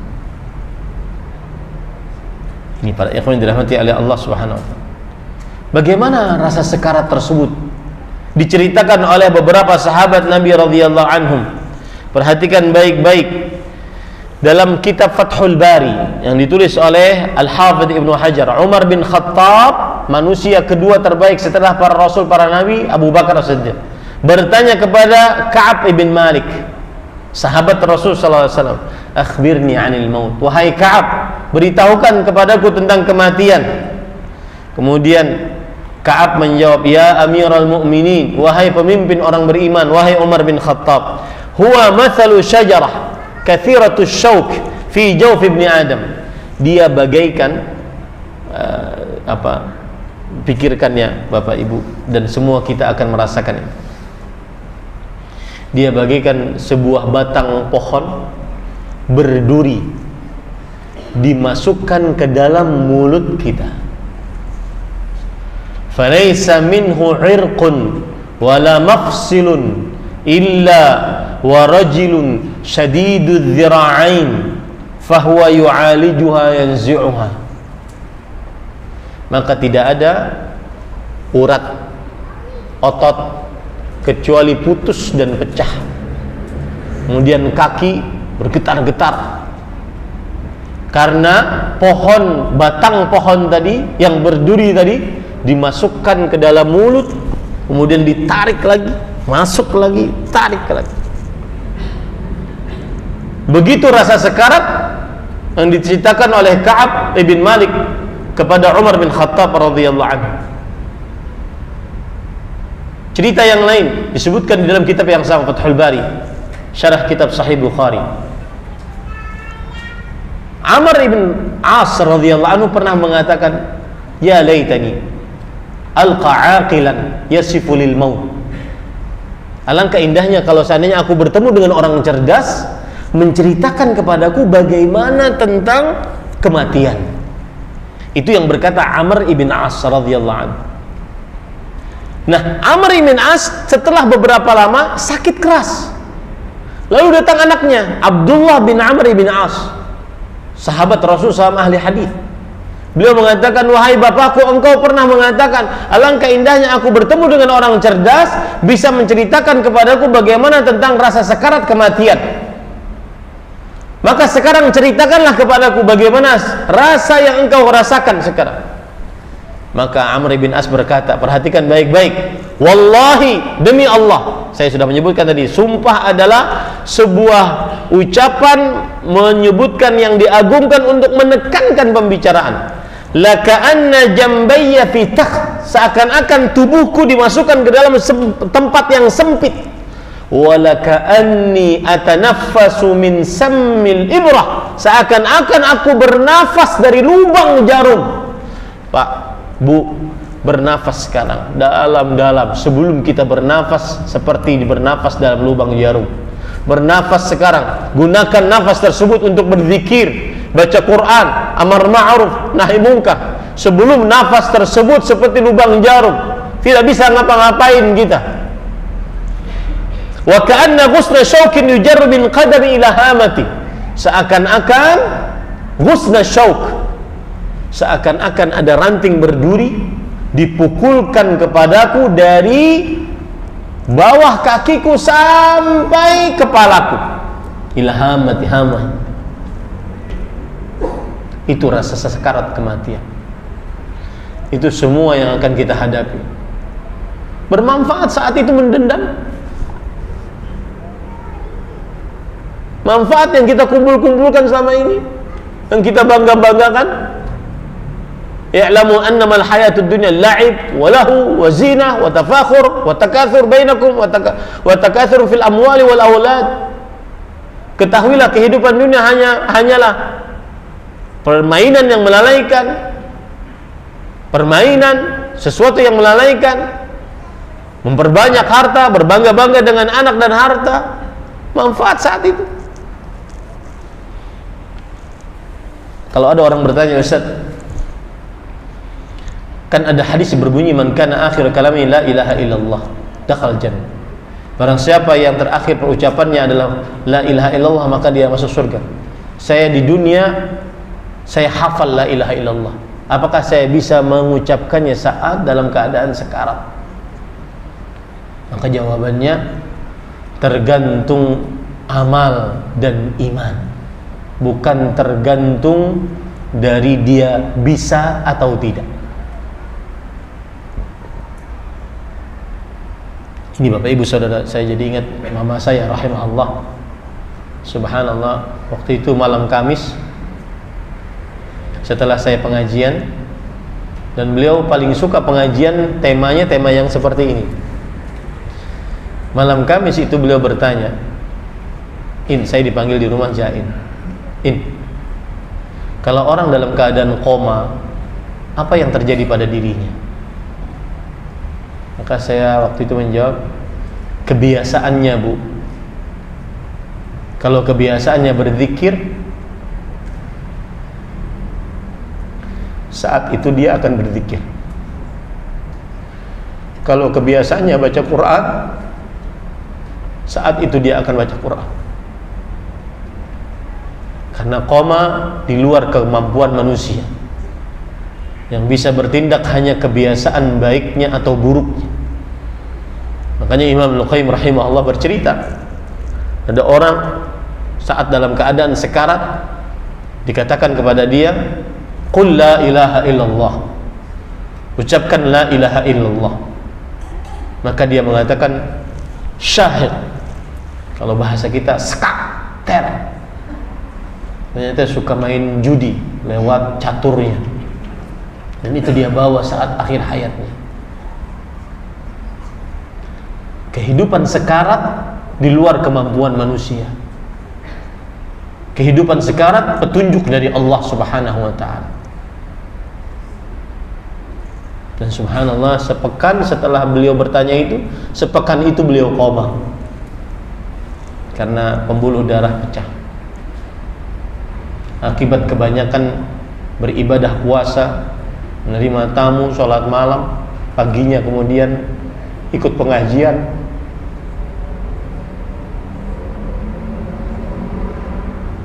Saya berpesan sedikit menyimpang tentang orang tua, berbaktilah selama mereka ada. Jangan pernah durhaka walau sekecil apapun, karena penyesalannya akan seumur hidup. Saat koma, saya bertanya kepada mama, satu saja pertanyaan saya, Ma, ridhokah yang kepada ulun? Bahasa Banjar itu, ridhokah mama sama saya? Ketika beliau sudah mengatakan ridho, selesai urusan kita dengan orang tua. Karena ridhallah fi ridhal walid wa sukhtullah fi sukhtil walid. Keridhaan Allah tergantung keridhaan orang tua. Kemurkaan Allah tergantung kemurkaan orang tua. Bersabarlah saat bakti pada orang tua. Sabar. Bapak Ibu saudara-saudari yang dimuliakan oleh Allah Subhanahu wa taala, siapkan keadaan-keadaan yang seperti ini. Dan ini merenungi akhirat. Belum lagi perkataan Shaddad ibn Aus radhiyallahu an tentang sakaratul maut. Beliau mengatakan, al-maut afda'u haulin minad dunya wal akhirah 'alal mu'min. Kematian adalah keadaan yang paling mengerikan bagi orang beriman di dunia dibandingkan kehidupan akhirat. Huwa ashaddu min nasrin bil manashir wa qardin bil maqarid. Lebih dahsyat daripada dipotong-potong tubuh, digergaji tubuh. Rasa sekarat kematian lebih dahsyat daripada itu, Bapak Ibu saudara-saudari yang dimuliakan oleh Allah Subhanahu wa taala. Wa ghalyin fil qudur, lebih dahsyat daripada minyak yang dimasak di dalam panci, dia mendidih, lebih dahsyat daripada itu. Walau anna al-mayyita nusyir fa akhbara ahla ad-dunya bil maut man tafa'u bi'aish wala ladzata wala ladz bin naum. Kalau seandainya ada orang yang meninggal kemudian dia dibangkitkan kembali, menceritakan bagaimana kematian datang kepadanya, maka mereka tidak akan pernah bisa hidup dengan nyaman di dunia, tidak akan pernah bisa lezat dengan tidurnya, saking beratnya. Kepada ikhwan yang dirahmati oleh Allah, itulah merenungi akhirat tentang kematian. Merenungi akhirat tentang kematian juga berkaitan dengan pencabutan nyawa. Coba perhatikan Bapak Ibu saudara-saudari, silahkan pilih nih keadaan mana yang diinginkan. Saya sebutkan dua keadaan dalam hadis riwayat Imam Ahmad dan Imam Abu Daud dari Al-Bara bin Azib radhiyallahu anhu. Innal 'abda idza kana fi inqita'in min ad-dunya wa iqbalin min al-akhirah nazala ilaihi malaikatu minas sama' bidul wujuh ka'anna wujuhahum asy-syams. Seorang hamba beriman kalau ingin berpisah dengan dunia masuk kehidupan akhirat, para malaikat turun dari langit. Malaikat wajah mereka seluruhnya putih bercahaya, seakan-akan wajah mereka adalah matahari. Ma'ahum kafanun min akfanil jannah, mereka membawa kain kafan dari kain kafan surga. Hanutun min hanutil jannah, dan mereka membawa minyak wangi dari minyak wangi surga. Hatta yajlisu minhu madda basarih, sampai malaikat tersebut duduk, saking banyaknya malaikat tersebut duduk di hadapan calon si mayat ini, duduk seluas mata memandang, saking banyaknya malaikat. Tsumma yaji'u malakul maut, lalu datanglah kematian, malaikat kematian alaihi salam, hatta yajlisa 'inda ra'si, sampai malaikat maut tersebut duduk di kepalanya. Jadi Pak, ruh itu keluar dari kepala. Kemudian malaikat maut berkata, ayyatuhan nafsut thayyibah, dalam riwayat yang lain al-mutmainnah, ukhruji ila maghfiratin minallahi wa ridwan. Wahai jiwa yang baik, wahai jiwa yang tenang, keluarlah, ambil ampunan dari Allah dan keridhaannya. Bagaimana keluarnya ruh tersebut Pak? Fatakhruju tasilul qatratu min fi siqa fayakhudha. Kemudian ruh tersebut keluar dari tubuh manusia seperti keluarnya air dari mulut teko, lancar. Itu pun sakit, itu pun ada rasa sakitnya. Itu orang beriman. Kebalikannya, itu pilihan pertama. Itu pilihan pertama. Pilihan yang kedua, wa innal 'abdal kafir awil fajir, dan sesungguhnya seorang hamba yang kafir atau fajir yang banyak maksiat, idza kana fi inqita'in minal akhirah wa iqbalin minad dunya, jika dia ingin berpisah dengan kehidupan dunia dan masuk ke dalam kehidupan akhirat, nazala ilaihi malaikatun minas sama sudul wujuh, datang para malaikat, turun para malaikat kepadanya, wajah malaikatnya hitam-hitam. Oh, ada Ustaz wajah hitam? Iya, hitam-hitam. Ma'ahamul masuh minan nar, mereka membawa kain kafan dari api neraka. Fayajlisuna minhu maddal basar, mereka duduk seluas mata memandang. Tsumma yaji'u malakul maut, lalu datanglah malaikat kematian dan berkata, ayyatuhan nafsul khabithah ukhriji ila saqatin minallahi wa ghadab. Wahai jiwa yang buruk, keluarlah, rasakan murka dan siksa Allah Subhanahu wa taala.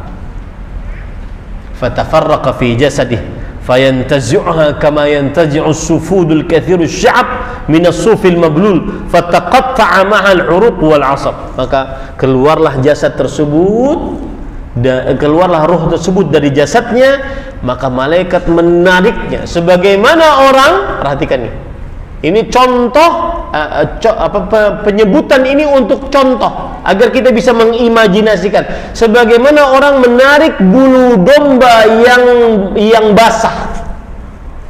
Dia sulit ditarik. Kenapa? Karena penuh dengan minyak. Bulu domba yang basah dari dari wol yang basah tersebut. Akibat saking sulitnya ditarik dan saking kencangnya, fataqatta'a ma'al 'uruq wal 'asab. Semua urat pecah, semua otot pecah, putus dan pecah. Silahkan pilih Bapak Ibu saudara-saudari. Mau menjadi orang beriman keadaannya begitu? Mau menjadi orang kafir atau orang fajir? Fajir artinya apa? Yang banyak dosa. Keadaannya seperti yang saya sebutkan tadi. Orang kafir bagaimana? Pencabutan nyawanya. Allah berfirman di dalam surah Al-Anfal ayat 50 sampai 51. Walau tara idh yatawaffa alladhina kafaru al-malaikatu yadribuna wujuhahum wa adbarahum wa dhuqu 'adzabal hariq. Dzalika bima qaddamat aydikum wa anna Allah laysa bidzallamin lil 'abid. Kalau engkau melihat bagaimana malaikat mewafatkan orang-orang kafir, para malaikat memukul wajah mereka, jadi tempeleng wajahnya. Keluar nggak lo? Keluar nggak? Itu lo bahasa saya. Tempelengi wajahnya, tempelengi pantatnya. Dan kemudian malaikat mengatakan, "Dzuqu 'adzabal hariq." Rasakan siksa yang membakarmu. Begitu orang-orang kafir dicabut nyawanya oleh Allah Subhanahu wa taala. Ini para ikhwan yang dirahmati oleh Allah Subhanahu wa taala. Kemudian merenungi kematian selanjutnya, berkaitan dengannya adalah bahwa setelah kematian tidak ada waktu beramal. Terputus masa amal setelah kematian. Fadilat Syekh Abdul Razzaq bin Abdul Muhsin, guru besar akidah di Masjid Nabawi dan di Universitas Madinah, beliau mengatakan, wal maut fasilun baina daril amal wa daril jaza. Kematian itu pembeda antara waktu beramal dan waktu mengambil ganjaran atas amal. Nah, ikhwan yang dirahmati oleh Allah Subhanahu wa taala, itu perenungan tentang akhirat, tentang kematian. Bahwa setelah mati tidak ada beramal. Maka sekarang waktunya untuk beramal. Karena setelah mati tidak ada beramal. Yang celakanya adalah kita tidak tahu kapan kita mati. Ini para ikhwan yang dirahmati oleh Allah Subhanahu wa taala. Makanya Rasul sallallahu alaihi wasallam bersabda, "Igtanim khamsan qabla khams." Gunakanlah sebaik-baiknya 5 perkara sebelum datang 5 perkara. Syababak qabla haramik. Masa mudamu sebelum masa tuamu. Saya berpesan nih Pak, ya, yang punya anak-anak ataupun yang hadir di sini masa muda. Ustaz, masa muda tuh umur berapa sih? Jadi gini, Imam Ibnul Jauzi rahimahullah membagi umur manusia di dalam kitabnya Tanbihun Naim menjadi 5 bagian. 0 sampai 15 itu umur anak-anak. 15 sampai 35 umur muda. 35 sampai 50 umur kuhul namanya.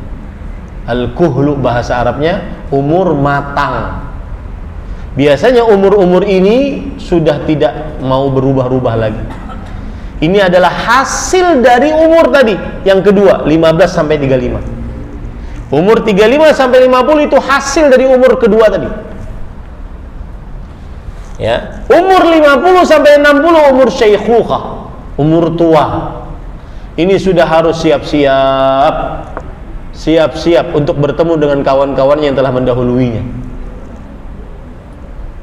Saya pernah kajian di sebuah masjid di Sumatera.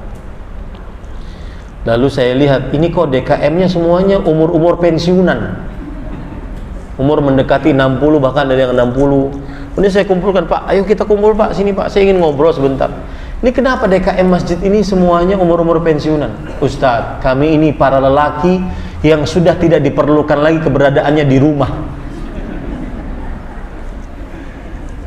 Jadi kami mengabdikan diri di masjid. Artinya gini, kan habis subuh nih, biasanya habis subuh kan habis subuh sholat subuh, zikir setelah subuh, zikir pagi, kemudian sholat syuruk, awal duha, kemudian pulanglah, nanti dicari istri, ada pekerjaan.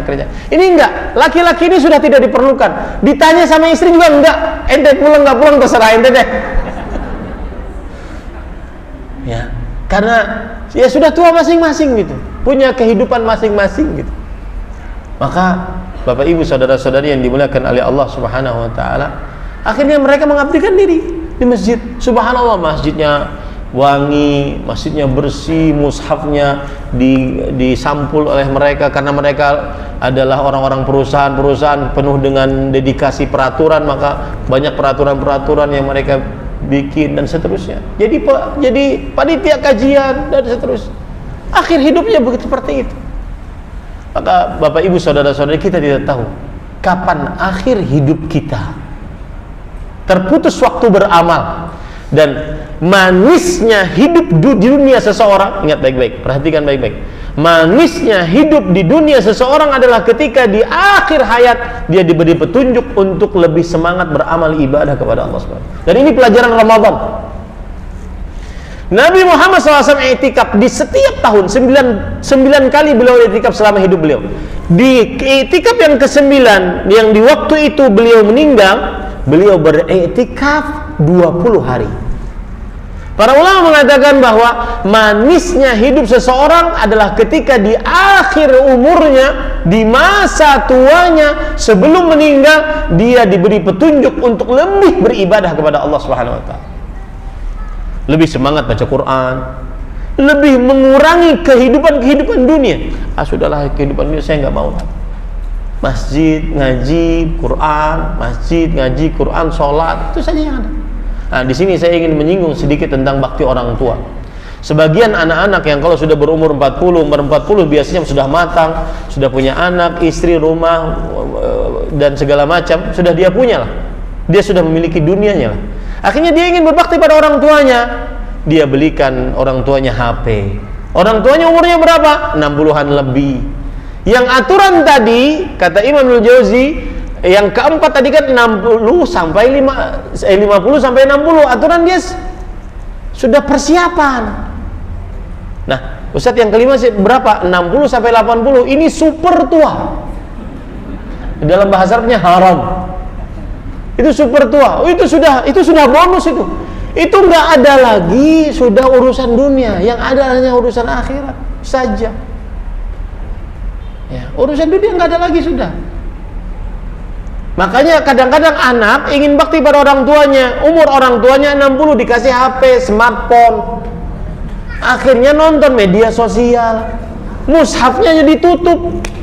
Dan ini pernah kejadian beberapa bulan sebelum saya Ramadan kemarin, setelah saya kajian, ada kakek-kakek tua gitu, umur sudah bungkuk, kemudian sudah memutih semua, salaman sama saya. Assalamualaikum Ustaz. Waalaikumsalam Pak. Apa kabar? Baik Ustaz. Saya kemarin nonton Ustaz di TikTok. Berarti ente main TikTok nih tua-tua. Ya. Nah, ini kan berarti anaknya mungkin yang salah kasih. Aturan kasih kacamata yang bisa baca Quran, mushaf yang besar. Ya. Karena persiapan itu, untuk persiapan. Jadi jangan salah bakti para ikhwan yang dirahmati oleh Allah Subhanahu wa taala. Nah, syababaka qabla haramik. Masa mudamu sebelum masa tuamu. Karena kalau sudah masa tua tidak bisa beramal, tidak sama seperti masa muda beramalnya. Makanya Hafsah binti Sirin rahimahullah beliau mengatakan, ya ma'syara syabab i'malu. Wahai para pemuda, beramallah. Ma wallahi ma ra'aitul amal illa fi syabab. Demi Allah, aku tidak melihat waktu beramal kecuali di masa muda. Apa? Untuk mau ngapain? Mau membiasakan sholat malam, masa muda. Membiasakan sedekah, masa muda. Membiasakan hafal Quran, masa muda.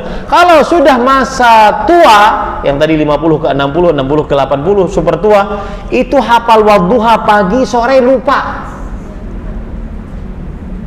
Kenapa? Karena sudah tidak, memang belum kebiasaan. Beda dengan kebiasaan. Dan ingat baik-baik Bapak Ibu saudara-saudari, man syabba ala syai' syabba alaih. Yang di masa mudanya kebiasaan, maka kebiasaan itu akan dia bawa di masa tua, dan itu pasti. Saya pesan kepada bapak-bapak yang punya anak-anak atau ibu-ibu, bapak-bapak yang punya cucu-cucu, maka sampaikan ini. Apalagi di zaman kita sekarang ini, kalau masa muda sudah terkumpul 3 hal. Inna syababa wal faragha wal jidata mafsadah ayya mafsad. Sesungguhnya masa muda, waktu luang, dan berkecukupan ini sangat merusak kalau tidak digunakan untuk ketaatan. Masa muda, waktu luang, dan berkecukupan. Mau apa? Mau makan apa? Tinggal pesan. Malas keluar, jadi kaum rebahan. Hati-hati Bapak Ibu saudara-saudari yang dimuliakan oleh Allah Subhanahu wa taala. Baik. Selalu berbicara tentang ini, habis waktunya, nggak cukup ya. Saya tadi 5 poin, kematian, kemudian alam barzakh, kemudian hari hisab, kemudian hari kebangkitan, hari hisab, kemudian setelah itu surga atau neraka. Baru 5, baru nomor 1 selesai itu. Ya, tentang kubur belum gitu. Mudah-mudahan bisa dilanjutkan nanti. Saya ingin ada tanya jawab sekitar 20 menit, 25 menit sampai jam 3 kita berhenti. Ini yang bisa disampaikan. Wallahu a'lam. Silahkan jika ada yang bertanya, ada mic.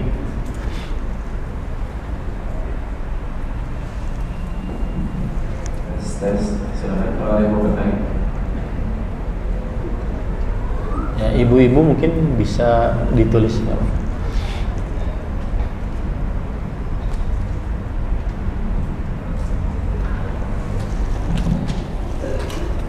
Silahkan Pak. Assalamualaikum warahmatullahi wabarakatuh. Waalaikumsalam. Pak Ustaz, tadi Pak Ustaz menjelaskan tentang proses kematian sakratul maut yang begitu mengerikan ya. Namun yang rasanya itu sangat mengerikan. Namun kita bisa menyaksikan ya, pertama kita memang ada orang muslim meninggal itu memang kelihatannya mengerikan ya. Tapi kita juga pernah melihat orang muslim meninggal itu dengan tenang. Nah, yang dengan tenang ini tadi Pak Ustaz bilang itu kan prosesnya menyakitkan. Bisa tenang seperti itu gimana ceritanya? Apa ini ada hubungannya dengan analogi zaman Nabi Yusuf yang dimana perempuan-perempuan itu menyaksikan Nabi Yusuf dengan tanpa sadar mengiris jarinya gitu tanpa terasa. Nah, apakah itu bisa dianalogikan? Melihat keelokan rupa Nabi Yusuf yang sedemikian tampannya, tanpa sadar dia tidak merasakan luka di jarinya. Terus kedua, saya juga bisa menyaksikan orang-orang non-Islam, ya tentu kafir lah ya, tapi meninggal juga dengan seperti tenang gitu, seperti tidak merasakan apa-apa. Bagaimana ini penjelasan Pak Ustaz? Sekian, terima kasih. Wassalamualaikum warahmatullahi wabarakatuh. Waalaikumsalam warahmatullahi wabarakatuh. Bismillah, alhamdulillah, wassalatu wassalamu ala rasulillah wa ala alihi wa ashabihi wa man wala, amma ba'd. Jazakumullahu khairan Pak atas pertanyaannya. Jawaban yang pertama adalah bahwa ketika seorang dirasa tenang saat kematiannya, itu bagi yang melihatnya ya Pak ya. Melihatnya bahwasanya dia terlihat rasa tenang dan tidak seperti yang dirasakan oleh orang yang meninggalnya. Karena ayatnya mengatakan ja'at sakratul maut. Ada rasa sakit kematian. Rasa sekarat itu maksudnya adalah rasa sakit saat kematian. Bahkan sebagaimana yang saya sebutkan tadi, Aisyah radhiyallahu anha, beliau tidak pernah iri dengan ringannya kematian seseorang. Jadi terlihat oleh orang ringan. Beliau tidak pernah iri. Kenapa? Karena beratnya kematian yang dihadapi Rasulullah SAW. Jadi inti jawaban saya yang pertama adalah bahwa rasa kematian yang ringan tersebut atas dari sudut perspektif yang melihatnya, tidak yang merasakannya. Itu satu. Yang kedua, bisa jadi rasa sakitnya tidak seperti orang yang tidak mendapatkan husnul khatimah, su'ul khatimah. Maksud saya, yang ringan kematiannya dia mendapatkan husnul khatimah. Kenapa? Karena dia menjadi wali Allah. Dan ini disebutkan oleh Allah dalam Al-Quran. Innal ladzina qalu rabbuna Allah thumma istaqamu tatanazzalu alaihimul malaikah alla takhafu wa la tahzanu wa abshiru bil jannati allati kuntum tu'adun nahnu awliya'ukum fil hayati dunya wa fil akhirah wa lakum fiha ma tashtahi anfusukum wa lakum fiha ma tad'un salam nuzulan min ghafir rahim. Nuzulan min ghafir rahim. Perhatikan ayatnya baik-baik, Pak. Allah berfirman dalam Al-Quran, sesungguhnya orang yang mengucapkan Rabb kami adalah Allah, bertauhid dia, kemudian di istiqamah dia, maka para malaikat saat sakaratul mautnya turun. Dari mana ini tafsirannya, Pak? Disebutkan apa ulama bahwa itu saat sakaratul maut turun dan memberikan kabar gembira. Nah, disitulah dia tenang. Kabar gembira. Janganlah engkau takut, janganlah engkau sedih, bergembiralah. Ya, makanya ada orang yang meninggal kadang-kadang seperti mengambil sesuatu. Ada orang yang meninggal kadang-kadang tersenyum. Ya, padahal dia sakit, tetapi karena diberikan kabar gembira kepada dia oleh malaikat akan husnul khatimahnya, maka dia akhirnya dia pun tetap tersenyum meskipun merasakan sakaratul maut tersebut. Begitu, Pak. Nah, jadi jawaban yang kedua adalah dia mendapatkan husnul khatimah. Dia mendapatkan husnul khatimah meskipun dia rasa takut, rasa sakaratnya sakit, tetapi karena husnul khatimah yang begitu besar diberikan kabar gembiranya kepada dia, maka akhirnya dia seperti tenang, nyaman, dan seterusnya. Begitu dimaklumi, Pak, ya. Jadi dua jawabannya, Pak. Jawabannya yang pertama, dilihat dari perspektif orang yang hidup melihat, sepertinya enak nih gitu. Padahal dia yang merasakan juga berat. Kemudian yang kedua, dilihat bahwasanya dia adalah mendapatkan husnul khatimah. Baik. Pertanyaan kedua bagaimana jawabannya? Orang kafir, Ustaz, kayaknya tenang-tenang aja. Maka jawabannya kita lebih percaya dengan ayat Al-Quran, yang mana Allah Subhanahu wa ta'ala mengatakan para malaikat yang mewafatkan atau mematikan orang-orang kafir tersebut, menyiksa orang kafir tersebut saat dicabut dia di dalam kematiannya, dicabut nyawanya dalam saat dia sakaratul maut. Berat dia merasakan. Taib, bagaimana dia tenang? Itu sama tadi, dilihat oleh orang yang melihat. Apalagi kadang-kadang dibumbui dengan memang orang baik ini. Ya. Maka kita katakan begini, Pak. Kebaikan tidak ada yang lebih baik daripada tauhid. Sebaik apapun manusia, akhlaknya tinggi bagaimanapun, ketika tidak bertauhid tidak bermanfaat. Karena ini pernah ditanyakan oleh Aisyah radhiyallahu anha kepada Rasul sallallahu alaihi wasallam, "Ya Rasulullah, inna ibna Jud'an kana fil jahiliyah yasilut ta'am wa yasilur rahim wa yut'imul miskin. Anafi'uhu dzalik?"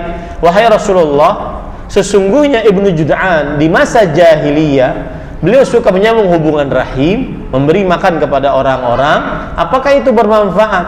Kata Rasul sallallahu alaihi wasallam, la yanfa'uhu. Tidak bermanfaat untuknya. Kenapa? Li'annahu lam yaqul yauma idzin lam yaqul rabbighfirli khati'ati yaumiddin. Dia tidak pernah berdoa kepada Allah karena dia orang kafir. Wahai Allah, ampunlah dosa-dosaku pada hari kebangkitan. Dia enggak pernah berdoa karena dia orang kafir. Maka segala amal baiknya tidak bermanfaat. Begitu ya, Pak, ya. Nah, wallahu a'lam. Oh ya. Pemilik mobil Brio 1941 harap dipindahkan karena menghalangi jalan.